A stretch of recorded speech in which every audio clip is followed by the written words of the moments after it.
हम उस अमर सिंह राठौड़ की बात कर रहे हैं जो अमर सिंह राठौड़ जोधपुर का राजा नहीं था, जो कि जोधपुर के बनिस्बत एक छोटी जागीर नागौर का राजा हुआ करता था। हम उस अमर सिंह राठौड़ की बात कर रहे हैं जिसने महज 31 साल का जीवन पाया था। हम उस अमर सिंह राठौड़ की बात करते हैं जिसके बारे में कोई बड़े युद्धों की बात कभी नहीं की जाती, परंतु उसके कैरेक्टर के कुछ ऐसे तत्व हैं जो लोगों को आज दिन तक अपनी तरफ आकर्षित करते रहते हैं। और अमर सिंह के बारे में इतिहास में लाइनें दो भी नहीं मिलती है, उसके बावजूद अमर सिंह बहुत प्रसिद्ध है कि लीक लीक तो सब चले, लीक ही चले कपूत, 3 लोग उल्टे चले, शायर सिंह सपूत।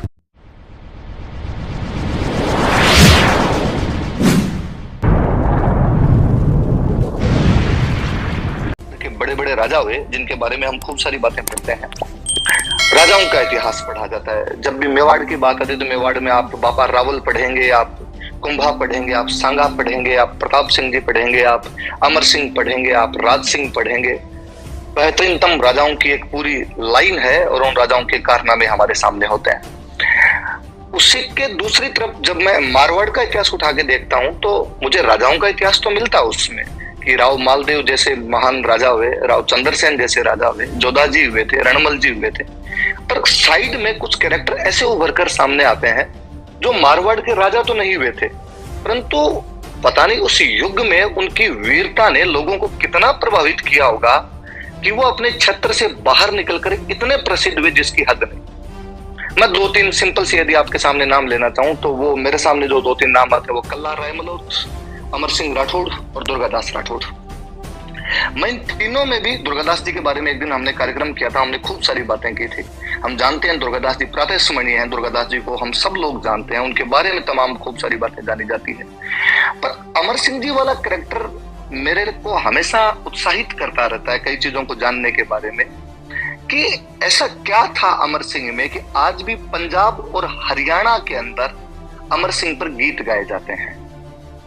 अक्सर पूर्वी राजस्थान के लोग पश्चिमी राजस्थान के इतिहास के बारे में जानते ही नहीं। मैंने मेरे कलीग से एक बार पूछा कि आप भरतपुर में जब होली वगैरह के गीत गाते हो तो किस किस के गीत गाए जाते हैं वहां पर?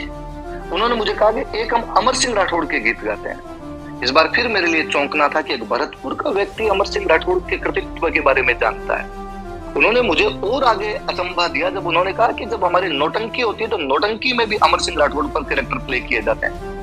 मैं चूंकि खुद बीकानेर का हूँ और मैं जानता हूं कि बीकानेर में हमारे पुष्करनाथ समाज द्वारा एक होली के टाइम पर बहुत अच्छा कार्यक्रम आयोजित किया जाता है, रम्मत, और आचार्यों के चौक में अमर सिंह राठौड़ की रम्मत की जाती है और रम्मत बहुत प्रसिद्ध है। मुझे इस बात पे भी बड़ा अचंभा होता है कि बंगाल के साहित्य में आखिर अमर सिंह पर इतनी किताबें किस प्रकार लिख दी गई, आखिर बंगालियों को अमर सिंह इतना किस प्रकार प्रभावित करता रहा। एक बात पर और गौर करना आप, हम उस अमर सिंह राठौड़ की बात कर रहे हैं जो अमर सिंह राठौड़ जोधपुर का राजा नहीं था, जो कि जोधपुर के बनिस्बत एक छोटी जागीर नागौर का राजा हुआ करता था। हम उस अमर सिंह राठौड़ की बात कर रहे हैं जिसने महज 31 साल का जीवन पाया था।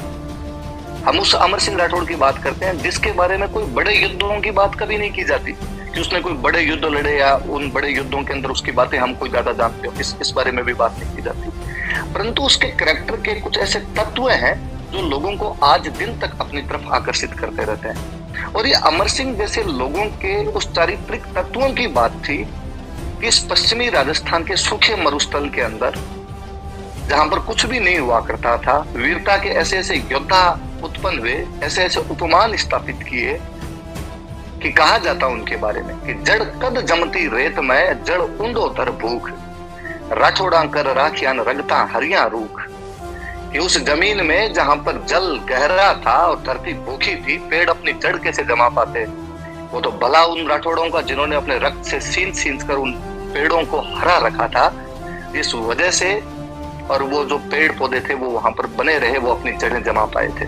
उनमें यदि सबसे बड़ा सिरमौर रणमल के वंशजों के अंदर सबसे महान प्रतापी योद्धा यदि कोई हुआ था, राठौड़ों की 13 शाखाओं का वो दीपक अमर सिंह राठौड़, जो 11 दिसंबर 1613 को जोधपुर महाराजा गज सिंह जी और उनकी महारानी मनसुख दे सोनगिरी का पुत्र था, उनके घर पर उसका जन्म होता है। हम सब जानते हैं, आप ज्यादातर लोग इस बात को जानते हो, कर्नल साहब मेरे से पहले बता चुके थे, आगे भी जो वक्त आएंगे वो तमाम बातें जानते हैं कि उनके पिता गज सिंह जी ने अमर सिंह जी को राजा नहीं बनाया था, बल्कि उनके छोटे भाई जसवंत सिंह जी को राजा बना दिया था। और अमर सिंह जी उसके बाद नागौर चले गए थे, उनको नागौर भेज दिया गया था। यहाँ जोधपुर से उनको राज्याधिकार से वंचित कर दिया गया था। 1634 के आसपास की घटनाएं हैं जब कहा जाता है कि गज सिंह जी उनको राज्याधिकार से वंचित कर देते हैं। हालांकि मैं इतिहास का विद्यार्थी होने के नाते एक बात और ऐड करना चाहूंगा कि अक्सर लोग इस बात के लिए हमेशा कहते हैं कि भाई जसवंत सिंह को जोधपुर दे दिया गया था, इनकी जगह अमर सिंह को दिया जाना चाहिए था। पर मैं चाहूंगा आप लोगों से भी कहना कि अगली बार कभी कोई वर्चुअल कार्यक्रम करवाया जाए तो वो महाराजा जसवंत सिंह पर करवाया जाना चाहिए, क्योंकि अमर सिंह का वो अनुज महाराजा जसवंत सिंह भी उतना ही बड़ा वीर योद्धा था। पारिवारिक समस्याएं सब लोगों के सामने होती है, गज सिंह जी के सामने भी रही होगी और अपने पुत्रों के बीच उन्होंने विभाजन इस प्रकार का किया था, परंतु इसे कहीं नहीं ठहरता कि जसवंत सिंह किसी भी मामले में अपने बड़े भाई से दोयम ठहर जाता है। जसवंत सिंह जी महान योद्धा हुए थे, महान कवि हुए थे, महान स्थापत्य कला को बढ़ावा देने वाले हुए थे। मैं चाहूंगा कि अगली बार वो कार्यक्रम जसवंत सिंह के करवाया जाना चाहिए, क्योंकि अमर सिंह जी के बारे में हम तमाम लोग जानते हैं, पर ऐसे कैरेक्टर सामने लाने ज्यादा जरूरी है जिनके बारे में वास्तव में हम भुला चुके हैं। अमर सिंह के इतिहास को नहीं पढ़ाया जाए, मैं कहता हूँ अमर सिंह के बारे में इतिहास में लाइनें दो भी नहीं मिलती है, उसके बावजूद अमर सिंह बहुत प्रसिद्ध है अपनी उस कहानी को लेकर, जो अक्सर उस व्यक्ति के बारे में कहानी कही जाती है। उस कहानी से पहले यदि मैं थोड़ा सा कुछ बताऊं तो जब 1634 में उनको यहाँ से जोधपुर के राज्याधिकार से वंचित कर दिया गया, अब इस बात को नोटिस कीजिए, इस बात पर ध्यान दीजिए। उस व्यक्ति को उसके पिता ने कहा कि तुम्हें राज्य नहीं मिलेगा, तुम बड़े हो, योग्य हो, उसके बावजूद राज्य तुम्हारे छोटे भाई जसवंत सिंह को मिलेगा।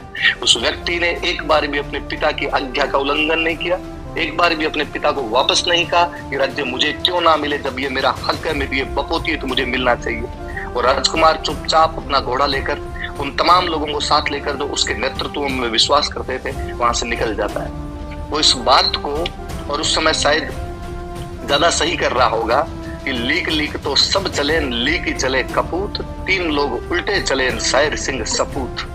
वास्तव में सपूत वही है जो अपना राज खुद स्थापित करते हैं, बपोतियों का राज आगे बढ़ाना, राव का खिताब धारण करते हैं। यहाँ पर नागौर के अंदर सिक्के चलाते हैं, राठौड़ों में सबसे पहले यहाँ पर सिक्के चलाए थे तो अमर सिंह जी के सिक्के मिलते हैं। बादशाह की सेना में रहते हुए पंजाब, बुंदेलखंड, दौलताबाद और कंधार की गहन लड़ाइयों के अंदर उस व्यक्ति का एक अजीब शौर्य सामने आता है। मैं आज उन लड़ाइयों में नहीं जाना चाहता, उन लड़ाइयों के बारे में नहीं बताना चाहता मैं कि पंजाब में, बुंदेलखंड में, दौलताबाद और कंधार के अंदर साहू जी भोंसले के, बुंदेलों के, जगत सिंह के या सफी के खिलाफ वो किन किन लड़ाइयों के अंदर गए थे और उन लड़ाइयों के अंदर उन्होंने क्या क्या प्राप्त किया था। मैं एक दूसरी घटना की तरफ आता हूँ। अक्सर अमर सिंह के जीवन की एक बड़ी जोरदार घटना है। बीकानेर और नागौर की सीमाएं आपस में मिला करती थी। बीकानेर की तरफ एक गांव पड़ता था सीलवा, जोधपुर की तरफ एक गांव पड़ता, नागौर की तरफ एक गांव पड़ता था जाखनिया। इन गांवों की सीमा पर एक मतीरे को लेकर लड़ाई होती है। बीकानेर महाराजा कर्ण सिंह जी थे, नागौर के महाराजा उस समय अमर सिंह जी थे। इनके बीच मतीरे की लड़ाई नाम का बहुत प्रसिद्ध युद्ध है जो 1644 ईस्वी के अंदर लड़ा गया था। अक्सर जब आज किसी को ये बात बताई जाती है कि मतीरे को लेकर लड़ाई हो गई थी, उस व्यक्ति को बड़ा अजीब लगता है या वो हंसता है इस बात पर कि यार कैसे कैसे लोग थे जो मतीरे के लिए लड़ पड़े, मतलब मतीरे के लिए कोई लड़ाई होती। फिर कोई कह देता है कि यार राजा हर बात को अपनी मूछ का सवाल बना लिया करते थे। कोई आता है वो ये भी कह सकता है कि यार ईगो देखो इन लोगों का, और किस प्रकार ईगो को लेकर आपस में लड़ लिया करते थे। मैं इस घटना के बारे में जब ये सोचता हूँ, इसको पढ़ता हूँ तो मुझे बड़ा अजीब लगता है, रोमांचित कि दो किसानों के बीच की लड़ाई थी। दो किसान इस बात को लेकर लड़ रहे थे कि मतीरा किसका है, और राजाओं ने अपने उन किसानों के न्याय की लड़ाई बना दिया था। सवाल ये नहीं है कि राजा लड़ रहे थे, सवाल ये है कि राजा को अपने किसान का जो अभिमान था, किसान का जो स्वाभिमान था वो अधिक प्रिय था। उसे लगता था कि यदि मेरे किसान की किसी भी मामले के अंदर बेइज्जती होती थी, मेरी बेइज्जती है। यदि मेरे किसान को किसी भी स्तर पर नीचा देखना पड़ता है, ये मेरे राज्य को नीचा देखना पड़ता है। उस मतीरे के लिए सेना लेकर उतर गया था, उस युद्ध में मर सकता था, उस युद्ध के अंदर शहीद हो सकता था, लेकिन उसके बावजूद उसे लगता था कि नहीं, जनता के लिए जहां लड़ना पड़ेगा मैं लड़ लूंगा। ये गुण है जो क्षत्रियों को उस समय नेतृत्व प्रदान करने में सफल रहे थे। इसी वजह से आप पूरा हिस्ट्री उठा के देखेंगे कि राजस्थान में इतने राजाओं ने राज किया, उसके बावजूद उनके खिलाफ किसी भी प्रकार का विद्रोह नहीं है। वरना दुनिया में जहां जहां राजतंत्र रहे हैं, जनता जागरूक रही है, जनता ने हमेशा विद्रोह किए हैं। इसका मतलब कतई नहीं कि राजस्थान की जनता जागरूक नहीं थी, जागरूक थी वो। राजस्थान के राजा जब दिल्ली के सल्तनत के खिलाफ या मुगलों के खिलाफ लड़ रहे थे, इनके साथ में कंधे से कंधा मिलाकर लड़ रही थी, क्योंकि उनको अपने राजाओं में विश्वास था, क्योंकि वो राजा अपनी जनता के साथ खड़े हो जाया करते थे, क्योंकि वो राजा अपनी जनता के लिए न्याय किया करते थे। एक क्षत्रिय के सच्चे जो गुण होते हैं वो गुण उस अमर सिंह में दिखाई देते हैं। कि एक पितृ भक्ति का कितना शानदार उदाहरण है कि अपने पिता द्वारा कहा गया कि तुम राज्य छोड़कर जाओ, तो राज्य छोड़कर चला गया था। यकीनन मुझे मेवाड़ के चुंडा जी याद आते हैं, जब वो मोगल के पक्ष में अपने राजगद्दी त्याग देते हैं, जब उनके पिता कहते हैं कि तुम राजा नहीं बनोगे। ऐसा ही कुछ यहाँ पर कोई कर रहे थे, तो अमर सिंह जी कर रहे थे। अमर सिंह जी की मतेरे की लड़ाई को हंसी में टालने की या केवल सीधी सी बात मानकर छोड़ देना संभव नहीं है। मतेरे की लड़ाई वास्तव में उन राजाओं के व्यक्तित्व को, उनके चरित्र को दर्शाती है कि किस प्रकार लोगों के मन में उन लोगों ने जगह बनाई होगी, किस प्रकार छोटी छोटी चीजों को लेकर, उन सिद्धांतों को लेकर वो भिड़ गए होंगे। उन्हें लगा होगा कि नहीं, ये जनता है, इस जनता की रक्षा की जिम्मेदारी क्षत्रिय वही है जो रक्षा कर सकता है। और यदि हम हमारे किसान की, हमारी जनता की किसी भी स्तर पर रक्षा नहीं कर पाए तो धूल है जिंदगी का, फिर क्या करना लड़के, क्या नहीं करना। कहा जाता है उस लड़ाई में बीकानेर वालों की जीत होती है। बीकानेर के महाराजा करण सिंह जी की उस समय जो मीर बख्शी हुआ करता शाहजहां के दरबार में, सलावत खान उसे बहुत अच्छी बना करती थी, और उन्होंने सलावत खान से कहकर अमर सिंह के खिलाफ कुछ दंड लगवा दिए। अमर सिंह जी 15 दिन तक, लगभग चंपावतों के इतिहास में ऐसी बात लिखी हुई कि अमर सिंह जी 15 दिन तक शाहजहां के दरबार से अब्सेंट रहे थे। इन बिटवीन सलावत खान ने शाहजहां को कई शिकायतें पहुंचाई। सलावत खान बाद में मौके की ताक के अंदर था, वो थोड़ा जलता भी था अमर सिंह की पोजीशन से, और उसने अमर सिंह जी पर एक नया टैक्स लगा दिया, फील चराई का एक टैक्स लगा दिया था। फील हाथी को कहते हैं, ये हाथी की चराई का टैक्स दिया जाए। अमर सिंह जी ने वो टैक्स देने से मना कर दिया। अमर सिंह जी ने कहा मैं टैक्स नहीं दूंगा। अगले दिन दरबार के अंदर जब अमर सिंह जी आए, सलावत खान वहीं पर बैठा हुआ था, और सलावत खान ने और अमर सिंह जी जब उसके पास से निकले तब उसने पीछे से कह दिया कि गंवार, पता नहीं गंवार उठ के कहां से आ जाते हैं। कहानियां कहती है कि उसने गंवार का गाय बोला था अब तक, तब तक तो उस वीर योद्धा को ये अपमान पसंद नहीं आया। कोई भरे दरबार में मेरे खिलाफ किसी भी प्रकार की छोटी बात, अपमानजनक बात कैसे कर सकता है।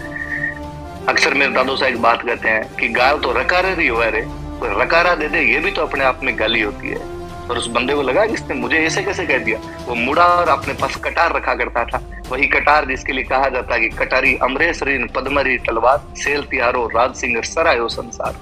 कटार रखे तो कोई अमर सिंह जैसी रखे, तलवार रखे तो वो पदम सिंह जो बीकानेर के राजकुमार हुए थे उनकी जैसी रखी जाए, जिनकी कर्नल टोड खूब तारीफें करता है। मैं वर्चुअल कार्यक्रम करवाने वाले मानदोर सिंह जी को फिर कहना चाहूंगा कि अभी पदम सिंह जी पर कार्यक्रम रखा जाए, पदम सिंह जी के बारे में जाना जाए। महानतम योद्धा, महानतम राजकुमारों में से एक बीकानेर का राजकुमार था।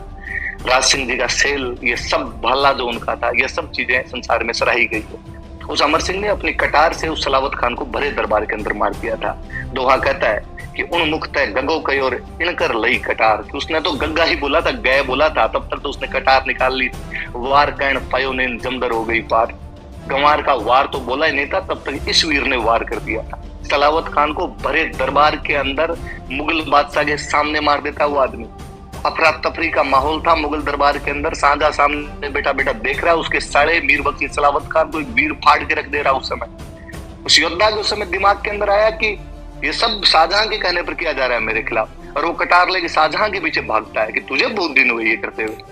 शाहजहां को लगा कि आज ये डाकी मारेगा जिसमें कोई शक नहीं है। कहा जाता है कि शाहजहां जिस सिंहासन पर बैठा हुआ था उसके ठीक पीछे जनाने का रास्ता खुला करता था, वो जनाने के अंदर भाग जाता है। जनाने में महिलाओं के कपड़े पहनकर कहीं पर वहां पर बैठकर अपना बचाव करता है। वो इस बात को जानता था कि राजस्थान का योद्धा है, कितने भी गुस्से में होगा तो भी महिलाओं के बीच में नहीं आएगा। ये हमारा नैतिक चरित्र है कि एक बादशाह को डर के माहौल में भी इस बात का पता है कि ये मेरे पीछे नहीं आएगा क्योंकि मैं महिलाओं के बीच में छुप रहा हूँ। कहा जाता है कि अमर सिंह उसके पीछे अपनी कटार फेंकते हैं। यदि आप कभी आगरा का किला देखने के लिए जाएंगे और कोई अच्छा गाइड होगा तो वो बाकायदा आपको बताएगा कि ये वही पिलर है, इस पिलर के अड़के और अमर सिंह जी की कटार रह गई थी। और अमर सिंह जी वहां से बाहर निकलते हैं और अपनी हवेली पर वापस आ जाते हैं। कहते शाहजहां जब थोड़ी देर में अफरा तफरी कम हुई, बाकी मनसबदार जब इकट्ठे हुए, बाकी सरदार इकट्ठे हुए, अफरा तफरी का माहौल मिटा, तब उन्होंने शाहजहां कहा कि आजा कपड़े वपड़े चेंज कर ले, बोले वापस आगे बैठ जा। उस दिन शाहजहां के मुंह से निकला था दोहा, सुनना आप कितना अच्छा दोहा है। शाहजहां कहता है कि अमर की कमर में कहां की थी कटारी, पाव से लोहे से हिलाई सारी पातशाही, होती शमशेरी तो छिनाई ले तो आगरी। कि अमर की कमर में ये कटार कहां की थी, आज पाव भर लोहा लेके आया था तो भी हिला के चला गया है। ये हमारे लिए बहुत बड़ा चैलेंज है। जैसा कर्नल साहब फरमा रहे थे, बादशाह ने कहा कि अमर सिंह को कौन पकड़ कर लाएगा। अमर सिंह के खुद के सारे इस दबाव के अंदर आए। अर्जुन सिंह जी गोड़ उनको बुलाते हैं और कहते हैं कि सांझा आपसे वापस संधि करने के लिए तैयार, आप वापस चलिए। जैसा कि कहानी आप तमाम लोगों ने सुनी होगी, मैं ज्यादा नहीं जाऊंगा उसमें, कि जब वो आ रहे थे एक बड़ा सा दरवाजा था जिसकी खिड़की के अंदर घुसकर निकलना पड़ता था, और अमर सिंह जी जब उसमें घुसते हैं, वो पीछे से वार करता है अर्जुन सिंह घोड़, और पीछे से वार करके और उनको मार देता है वहां पर कहते हैं अमर सिंह ने मरते मरते भी वापस अपनी कटार का वार किया था अर्जुन सिंह घोड़ पर, उसका कान कट गया था। अमर सिंह गज सिंह गोत्री करी अचल राठौड़, कान बाढ़ बुचो कियो गुनहगार से घोड़, कि उस अर्जुन सिंह घोड़ को कान बाढ़ के बुचा कर दिया था उस आदमी। आगे की कहानी फिर हम तमाम लोग जानते हैं कि अब उनकी हाड़ी जी रानी जी जो है उनके साथ में सती होना चाहते हैं। बादशाह ने उनकी लाश देने से मना कर दिया था। जैसा कि कर्नल साहब फरमा रहे थे, उनके भतीजे तो बल्लू चंपावत, उस बल्लू चंपावत के बारे में तो जितनी तारीफ ही की जाए उतनी कम है। और तब लगता है कि वाकई मारवाड़ के इतिहास के राठौड़ों के कैरेक्टर में से एक एक कैरेक्टर अपने आप के अंदर इतिहास है। बल्लू चंपावत क्या योद्धा रहा होगा 53 वर्ष की परिपक्व अवस्था के अंदर, वो भी तब जब उनकी और अमर सिंह की आपस में बनती नहीं थी। वो किसी बात से नाराज होकर, अमर सिंह जी से नाराज होकर और शाहजहां के पास में रहा करते थे। जब हाड़ी जी रानी जी ने कहा कि अब पार नहीं पड़ेगी, क्या किया जाए, बिना लाश के सती कैसे हुआ जाएगा, खाटू के साहिब सिंह जी चंपावत थे, उन्होंने कहा बल्लू जी को बुलाया जाए वरना पार नहीं पड़ेगी। बल्लू जी के पास मैसेज किया गया कि अमर सिंह जी की लाश लाने के लिए आपको जाना पड़ेगा। बल्लू जी मना कर देते हैं। बल्लू जी ने कहा उनके साथ जब हमारी बनती नहीं है तो हम जाएं क्यों। बल्लू जी की रानी हुआ करते थे, टाकनी जी थे माया कंवर। माया कंवर टाकनी जी उस दिन जब बल्लू जी आए, नौकरानी को खाना देकर भेजा, नौकरानी थाली में खाना लेकर आई, पीछे से माया कंवर टाकनी जी भागते भागते आए और आके कहा कि मेरे पति को धातु के बर्तनों में खाना मत ला कर दो। धातु तो इस आदमी को डर लगता है, धातु से ये आदमी तलवारों से डरता है। और बल्लू जी को अपनी गलती का एहसास होता है। माया कंवर टाकनी जी समझाते हैं कि हमारे आपस की जब लड़ाई हो, अमर सिंह और आपकी नहीं बनती, कि आप तक है, लेकिन जब कोई तीसरा पक्ष फायदा उठाए तब आपस की लड़ाइयों को भुला दिया जाना चाहिए। वही हम पंचम अधिकम सतकम, कौरव और पांडव आपस में लड़ेंगे तब वो 100 और हम 5 हैं, लेकिन जब कोई तीसरा पक्ष लड़ेगा तो युधिष्ठिर कहते हैं हम 105, हम सब एक साथ मिलकर लड़ेंगे। ये कहानियां, ये प्रसंग हमें बहुत कुछ सिखाते हैं, यदि सीखा जाए तो। हम इनसे सीखते नहीं है, वो बात दूसरी है। बल्लू जी चंपावत जाते हैं, 50 योद्धा अंदर, 450 योद्धाओं की एक टीम बाहर। भाव सिंह कुंपावत को छोड़कर जाते हैं कि वो रानियों के सती होने की व्यवस्था करे। उस लाश को लेकर वहां से निकल जाते हैं। मेवाड़ महाराणा जगत सिंह जी द्वारा दिया गया वो घोड़ा, इसको लेकर वो आगरा के किले की दीवार फांद कर वहां से निकल जाते हैं। उनके जो साथी थे वो वहां पर लड़ाई करते हैं, मुगलों की सेना के साथ में लड़ाई करते हैं। 3 मनसबदार और 250 आदमी मारते हैं। हालांकि वो 50 साथी वहां पर लड़ते हुए मारे जाते हैं। इससे पहले जब अमर सिंह जी को अर्जुन सिंह घोड़ ने मारा था, तब भी उनके अमर सिंह जी के साथ के 13 राजपूतों को जब इस बात का पता चला था, वो 36 मुगलों को मारकर काम आए थे। ये रिजल्ट देख रहे हो ना आप, कि 50 आदमी 253 को मार गए, 13 आदमी 36 को मार गए। इसलिए कर्नल टोड को कहना पड़ गया था कि धोरा घाटा तालरोन आंटीलो इतिहास, गांव गांव थर्मोपोलिन घर घर लियोनिडास। उसने कहा हमारे पूरे यूरोप में एक थर्मोपोली एक लियोनिडास हुआ है, लेकिन जब मैं राजस्थान की हिस्ट्री देखता हूँ तो उनके गांव गांव में थर्मोपोली और घर घर में लियोनिडास जैसे योद्धा उत्पन्न कर दिया इन लोगों ने। वो रंगड़ हुआ करते थे, वो डाकी लोग थे, जिनकी वजह से, और ये इतिहास पर आज हम गर्व करते हैं, वो खून अलग ही था वाकई, कि उन लोगों ने अपने समय में क्या हैरतंगेज कारनामे किए होंगे। मैं राजस्थानी साहित्य का स्टूडेंट हूँ। राजस्थानी साहित्य में हम कुछ चीज पढ़ा करते थे कि साहित्य के क्या क्या प्रकार हो सकते हैं। हम पढ़ते गीत, कवित्व, दोहे, जमाल, शिलोका, उवाका, ख्यात, वात और ख्यात, कि इनमें अलग अलग प्रकार की चीजें होती है, अलग अलग प्रकार से काव्य लिखा जाता है। अमर सिंह वो योद्धा है जिसके बारे में इन तमाम विधाओं के अंदर रचनाएं लिखी गई थी। इससे बड़ी बात उस व्यक्ति के लिए और क्या होगी। ये उसके स्वाभिमान को दिखाता है कि लोग आपको तब भी पसंद कर लेंगे जब आप बड़े राजा नहीं हो। लोग आपको तब भी पसंद कर लेंगे जब आपने कोई बड़ा युद्ध नहीं जीता है। आपने एक मीर बख्शी सलावत खान को उसके अंदर मारा था, परंतु जिस बात के लिए मार दिया था लोगों को वो पसंद आई। लोगों का अरे ये जिगरा होता है, अब गाली भी नहीं सुनना चाहता आदमी। ये आदमी वो है जो अपने किसान के लिए किसी भी प्रकार से लड़ने मरने के लिए तैयार हो जाता है। इसलिए लोग आज भी उन अमर सिंह जी को याद कर लेते हैं, उस बल्लू चंपावत को याद कर लेते हैं। अब मैं जब भी केसरी सिंह बारट की लिखी हुई उस किताब को पढ़ता हूँ उस किताब की एक लाइन मेरे रोंगटे खड़े करती है।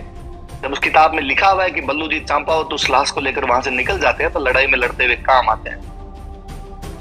सुदूर दक्षिण में नागौर के किसी तलैया के पास में हाड़ी रानी जी अमर सिंह की लाश को लेकर सती हो रही है। यमुना नदी के ठीक पास में बल्लू जी चंपावत की रानी टाकनी जी उनके साथ में सती हो रही थी। शाहजहां के मन में किस कदर डर बैठा होगा उस अमर सिंह का कि जिस दरवाजे से उसको लेकर निकले थे वो दरवाजा बंद करवा दिया गया था। आगरा किले का वो बुखारा दरवाजा 1809 तक तब तक बंद रह गया था जब तक अंग्रेज नहीं आ गए थे। उस दरवाजे को आज भी हम अमर सिंह दरवाजे के नाम से जानते हैं। एक योद्धा एक मुगल बादशाह के दरवाजे का नाम चेंज करके चला गया। मुगल बादशाहों ने नाम नहीं दिया उस दरवाजे को, वो जनता थी जिसको वो योद्धा पसंद आया। उस जनता ने उसको अब अमर सिंह दरवाजा कहना शुरू कर दिया था। अब बुखारा दरवाजे का उनके लिए कोई मायने नहीं थे। 1809 में कहते हैं जॉर्ज स्टील आके उस दरवाजे को खुलवाता है। तब तक मुगलों की इस बात को लेकर हिम्मत नहीं हुई थी कि उस दरवाजे को यहां से हटा सके। और लोगों में क्या अच्छी बातें होती है। एक दिन जब हम दुर्गादास जी पर बात कर रहे थे तभी हम बात कर रहे थे कि नेतृत्वकारी वह है जो अच्छे लोगों की पहचान कर सके, अच्छे लोगों को अपने साथ में रख सके। एक केसरी सिंह जोधा थे, बादशाह की सेवा में थे, 2000 के मनसबदार थे। 2000 की मनसबदारी बड़ी होती है। एक दिन बादशाह ने आदेश दिया कि तुम्हें अटक नदी के पार लड़ने के लिए जाना है। मैं मेरे सुधी श्रोताओं से और आदरणीय वक्ताओं से सबसे कहना चाहूंगा कि अटक नदी का जहां भी जिक्र आए ना तब 2 मिनट रहकर सोचा कीजिए। अटक नदी नहीं है, अटक आर्यावर्त की सीमा थी, अटक भारत भूमि की सीमा थी। क्षत्रियों ने भारत की रक्षा की थी। जब आप ये कहते हो ना तो भारत को बाघा बॉर्डर तक सीमित मत कर दिया करो। आर्यावर्त वह है, हिंदुस्तान वह है जो अटक नदी तक जाया करता था। और ऐसा मानते थे कि अटक के पार विदेश है, इसलिए अटक के पार हम नहीं जाएंगे। अटक के पार जाएंगे तो धर्म भ्रष्ट हो जाएगा। केसरी सिंह जी कहते हैं उस बादशाह के सलावत खान के कला हारो चढ़ती कला जोपन जंग भारत कि जहां जंग रोकोगे वहां लड़ने के लिए चला जाऊंगा। केसरी कटक ना उतरे शाहजहां रे साथ, पर केसरी लड़ने के लिए शाहजहां के साथ में अटक पार नहीं करेगा, अटक नहीं उतरेगा वो कम से कम। तो कहा कि तेरा मनसब छीन लिया जाएगा। शाहजहां ने उसका मनसब छीन लिया था। एक व्यक्ति अपने 2000 का मनसब इस बात के लिए छिनवा देता है कि उसे अटक नदी पार नहीं करनी है, क्योंकि वहां पर जाने पर उसका धर्म भ्रष्ट हो जाता है। और हम आज जो डिक्लाइन देखते हैं कि हम अपने संस्कारों को किस कदर भूल चुके हैं, हम धर्म के दिन की तो बातें नहीं करते हैं। अब आप इस बात को आगे सोचिए जो मैं आगे बोल रहा हूं। एक व्यक्ति जिसपे शाहजहां कुपित है और शाहजहां ने जिस व्यक्ति को कहा कि अब तुम मेरी सेवा में नहीं रहोगे, उसका छिनवा लिया गया, तो बाकी लोग उसकी क्या सहायता करेंगे। जब वो सुप्रीम जो उस समय बादशाह था वो उसका मना कर रहा था, तब उसके पास अमर सिंह जी जाते हैं और अमर सिंह जी जाके उनके केसरी सिंह जी जोधा कहते हैं कि चिंता करने की आवश्यकता नहीं है। नागौर जाइए, 30,000 का पट्टा आपके नाम जागीर का लिखा जाता है। नागौर जाइए, जितना कोषाध्यक्ष रुपए चाहिए लीजिए और हवेली का निर्माण करवाइए। नागौर जाइए और उस साइड से जो भी लूट मार हो रही है नागौर की उससे रक्षा कीजिए। केसरी सिंह जोधा कालांतर में कई सालों तक नागौर की रक्षा करते रहे थे, नागौर का प्रशासन संभालते रहे थे। ये बताती है कि अमर सिंह केवल योद्धा नहीं है, वो केवल पितृ भक्त नहीं है, वो केवल किसानों के लिए लड़ने वाला नहीं है। वह व्यक्ति है जो समान फ्रीक्वेंसी के लोगों को अपने पास खींचता है। वो जानता है कि स्वाभिमान का जो प्रतीक है वो क्या होता है, वो जानता है कि स्वाभिमान की वैल्यू क्या होती है। कि केसरी सिंह जोधा को यदि वह कोई भी काम जो वो अपने मन के मुताबिक नहीं कर सकता, पसंद नहीं है, तो वो नहीं करना चाहेगा। और कौन शाहजहां और कौन सलावत खान जो ये होता है जो ये कहे कि उन्हें अटक के पार जाना है। हालांकि मैं इतिहास की दृष्टि से फिर एक बात और करना चाहूँ कि अटक के पार अपने जाया करते थे। जब भी मैं कभी किसी को कहता हूँ कि अपने यहाँ के लोग अटक के पार नहीं जाते, तो अक्सर लोग मुझे कहते हैं कि मान सिंह जी गए थे अटक के पार, काबुल जीत ली थी मान सिंह जी ने। यकीनन मान सिंह जी ने वहां पे काबुल के उन 5 कबीलों को हराया था जिनके लिए माए आज भी कहती है कि बेटा सो जा वरना मान सिंह आ जाएगा। पर जब कहते हैं कि मान सिंह जी जब काबुल जा रहे थे तब भी उनके सैनिकों ने अटक नदी के पार उतरने से मना किया था। हालांकि मान सिंह जी उनको समझाते हैं कि सबे भूमि गोपाल की जामे अटक कहाँ, जाके मन में अटक है सो तो अटक रहा। कि पूरी जमीन गोपाल की है, इसमें अटकने वाली कोई बात ही नहीं है। ये मन में अटक है तुम्हारे, वरना अटकने वाली चीज नहीं है। मान सिंह जी भले ही उनको समझा के लेके चले गए हो, लेकिन मथुरे की राड़ वाले वो दूसरे अमर सिंह जी के जो काउंटर पार्ट है कर्ण सिंह जी, कभी वर्चुअल कार्यक्रम उन पे भी करवाया जाए तब हमें पता चले कि किस प्रकार उन्होंने औरंगजेब के खिलाफ बगावत करके अटक नदी के पार में वहां पर सारी नावें तोड़ दी थी कि हम अटक क्रॉस नहीं करेंगे। मैं तो ये भी चाहता हूं कि कभी ये कार्यक्रम केवल अटक पे करवाया जाए, तब हमें पता चले कि 1153 ईस्वी का विग्रह चतुर्थ जो कि पृथ्वीराज चौहान के ताऊ थे, वो एक अभिलेख के अंदर लिखवाते हैं कि मैंने तुर्कों को मार मार के अटक के पार भगा दिया है। मैं चाहूंगा कि मेरे बेटे पोते पड़पोते तुर्कों को अटक क्रॉस नहीं करने दे। पता चले कि बूंदी के राजा सुरजन ने जब अकबर के साथ संधि की थी तो संधि के अंदर लिखवाया था कि बाकी सब जगह लड़ाई करने के लिए चले जाएंगे लेकिन अटक नहीं जाएंगे। पता चले कि महाराजा कर्ण सिंह ने उस अटक नदी के किनारे औरंगजेब की नावें तोड़ दी थी, जब वहां पर खड़े तमाम अन्य लोगों ने नारे लगाए थे कि जय जंगभर बादशाह। पता चले कि मराठों का वो महान पेशवा बाजीराव बल्लाल कहता है कि मैं अटक से कटक तक भारत का झंडा लहरा दूंगा या मराठों का झंडा लहरा दूंगा। तो अटक की बात ही क्यों कर रहा है? क्योंकि भारतीय क्षत्रियों ने भारत की रक्षा इस बाघा बॉर्डर तक नहीं की थी। ये बाघा बॉर्डर तक की तो बाद में सीमाएं 47 के अंदर निर्धारित की गई है। ये सीमाएं हमारे लिए अटक तक हुआ करती थी, हम वहां तक भारत को माना करते थे। हिंदुस्तान तब तक नहीं जब तक उसके अंदर अटक नहीं है। सीमा अटक से कटक तक की जाती है। तो उस व्यक्ति ने, उस केसरी सिंह जोधा ने बादशाह के खिलाफ बगावत की थी, लेकिन अमर सिंह जी उनको अपने साथ में ले गए। अमर सिंह जी ने उनको कहा कि नहीं, तुम मेरे साथ चलो और तुम मेरे साथ में चलकर वहां पे रहो, कोई दिक्कत नहीं। राजस्थान में इतने लोकनाट्य खेले जाते हैं, ख्याल होता है राजस्थान के अंदर, कुचामणी ख्याल बहुत फेमस है, रम्मत होती है जैसलमेर और बीकानेर के अंदर, फड़ गाई जाती है, हम अक्सर पाबूजी के फड़ के बारे में जानते हैं। मेवाड़ के भील आज भी गौरी गा रहे हैं, भीलवाड़ा में स्वांग किया जाता है। मुझे एक ऐसी चीज बताइए, एक ऐसा लोकनाट्य बताइए जिसमें अमर सिंह राठौड़ नहीं है। ये अपने आप में इतिहास के लिए जानने का विषय है कि एक व्यक्ति के बारे में पूरा देश इस प्रकार कैसे जान सकता है। बंगाल के योद्धाओं को ऐसा, बंगाल के साहित्यकारों को उस योद्धा में ऐसा क्या नजर आ रहा था कि उन्होंने उस पर किताबें लिखी है कि आज भी उसके गीत गाए जाते हैं। Amar Singh beyond the boundary है, वो सीमाओं को पार करने वाला व्यक्तित्व है। मैं उन चारण कवियों के प्रति भी कृतज्ञ महसूस करता हूँ। उन लूणकरण, महड़ू, नरहरदास बारठ, नाथा, सांदू, जोगीदास, कुमारिया, जिन तमाम लोगों ने अमर सिंह जी पर दोहे लिखे, अमर सिंह जी को अमर कर दिया था। हालांकि उसके अमरत्व के लिए शायद जनवाणी अपने आप में खूब सारी होती, वो ही पर्याप्त रहती, जनता जन जन तक इस बात को पहुंचा देती, लेकिन फिर भी वो कवि हमेशा प्रातः स्मरणीय रहेंगे जिन्होंने उस समय उन योद्धाओं के बारे में ये सब लिखा था, ये सब उन्होंने उनके बारे के अंदर बताया था। अमर सिंह जी का कैरेक्टर अपने जब और देखते हैं, बल्लू जी चंपावत वाली बात है, मैं बल्लू जी चंपावत वाली बात को जब आगे बढ़ाता हूँ तो बल्लू जी चंपावत वही व्यक्ति है, मैं केवल एक लाइन कहना चाहूंगा उनके बारे में, जिनके लिए कहा जाता है कि उन्होंने अपने जीवन के अंदर 2 युद्ध कर लिए थे। कि वो जगत सिंह जी ने उनको घोड़ा दिया था तब वो मेवाड़ की तरफ से रहा करते थे, और बाद में राज सिंह जी जब देबारी के नाके में औरंगजेब के खिलाफ लड़ रहे थे, मेवाड़ और मारवाड़ की संयुक्त सेनाएं औरंगजेब का सामना कर रही थी, तब तक बल्लू जी स्वर्गवासी हो चुके थे। और ऐसा कहा जाता है कि राज सिंह जी याद करते हैं उस दिन कि आज बल्लू चंपावत होता तो शायद हमारी रक्षा करता। बल्लू चंपावत ने कहा कि राणा जी याद करे और बल्लू हाजिर नहीं हो, स्वर्ग से बल्लू हाजिर हो जाएगा। जल में हो केवल एक बार, परिणो एक जनार, लड़ियो भिड़ियो कोल पर एक भड़ 2-2 बार। एक व्यक्ति अपने कोल पर 2-2 बार लड़ गया था और राणा जी को कह के गया था कि राणा जी जब जरूरत पड़े तब मुझे बुला लेना। वो बल्लू जिसकी अमर सिंह से बनती नहीं थी, उसके बावजूद अमर सिंह की लाश लेने के लिए चला गया था। इसका मतलब अमर सिंह का जो नेतृत्व है वो बल्लू को पसंद तो है, किसी भी बात पर अनबन हो गई होगी, हमारे भाइयों के बीच में अनबन हो जाती है। आज गांव में सबसे अधिक केस आपस में चलता ताऊ के हैं, लेकिन इसका मतलब ये नहीं है कि हम संकट के क्षणों में एक ना हो। बल्लू और अमर सिंह की दोस्ती, बल्लू और अमर सिंह का ये जो संबंध है, ये इस बात को सत्यापित करता है कि अमर सिंह जी ने बल्लू जी को कभी कहा था कि बल्लू जी बातें तो ऐसे करते हो जैसे कभी बादशाह की सेनाएं मोड़ दोगे। और बल्लू जी जिस दिन उस लाश को ला रहे थे तब उस दिन बोल रहे थे कि बल्लू कहे गोपाल रोन सतिया हाथ संदेश, आवा छा गढ़ मोड़ के सुन ले है अमरेश, कि आज अमर सिंह मैंने गढ़ मोड़ दिया है, थोड़ी देर में तुम्हारे पास स्वर्ग में मैं भी आ जाऊंगा, पर उससे पहले सतिया तुम्हारे पास पहुंच कर ये समाचार तुम्हें सुनाने वाली है। मैं बल्लू जी के साथ में शहीद होने वाले जो साहिब सिंह जी चंपावत थे, उनके बेटे दलपत थे, उनके भाई करण और भीम थे, बिहारीदास जी राठौड़ थे, बल्लू भाटी थे, उनको भी नहीं भूलना चाहता। और तमाम योद्धा जिन्होंने हमें ये मौके दिए कि हम उनके बारे में चर्चाएं कर सके, जिन्होंने मौके दिए कि हम उनके बारे में जानकर गौरवान्वित महसूस कर सके, वो प्रातः स्मरणीय है।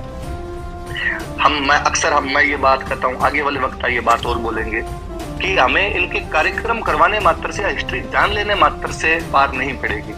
वास्तव में जब तक हम इनके अंदर जो चारित्रिक विशेषताएं हैं उनको अपने जीवन में उतारते नहीं हैं, तब तक क्षत्रिय होने के दायित्व को तो पूरा नहीं कर पाते। संघ जिन संस्कार निर्माण की बात करता है, वो संस्कार निर्माण इन्हीं लोगों के द्वारा सिंचे गए हैं। वो जो पौधा संस्कार का है, वो इन लोगों के द्वारा कभी बताया गया था कि उसकी टहनियां कैसी होगी, उसकी पत्तियां कैसी होगी, उसकी जड़ कैसी होगी। यही लोग थे। इसीलिए बाद में कहना पड़ गया कि इन लोगों को देख के उनकी माओं को कितना हर्ष होता होगा कि जब अमर सिंह बल्लू चंपावत जैसे लोग कभी शहीद हुए, फिर सूत मरी हुई तो देश मर हरख्यो बंधु समाज, कि बेटा जब युद्ध में मरा तो भाई बंधु सारे राजी हुए, पर मां ने हरखी जन्म दे न जतरी हरखी आज, कि मां जन्म देते समय इतनी राजी नहीं हुई होगी, आज उतनी राजी हुई है। वास्तव में माओं को यदि राजी करना है तो हमें उनके वो जो गुण थे उनको अपने चरित्र में उतारने पड़े थे, वरना फिर कवियों ने कहा ही है कि जन्म सब लेते हैं, 9 महीने माँ को भार तो सब में ही डालते हैं, माँ को भार में तो सब डाल ही देते हैं। वास्तव में उस कोख के कर्ज को पूरा करने वाले कोई व्यक्ति थे तो अमर सिंह जैसे महान व्यक्ति थे।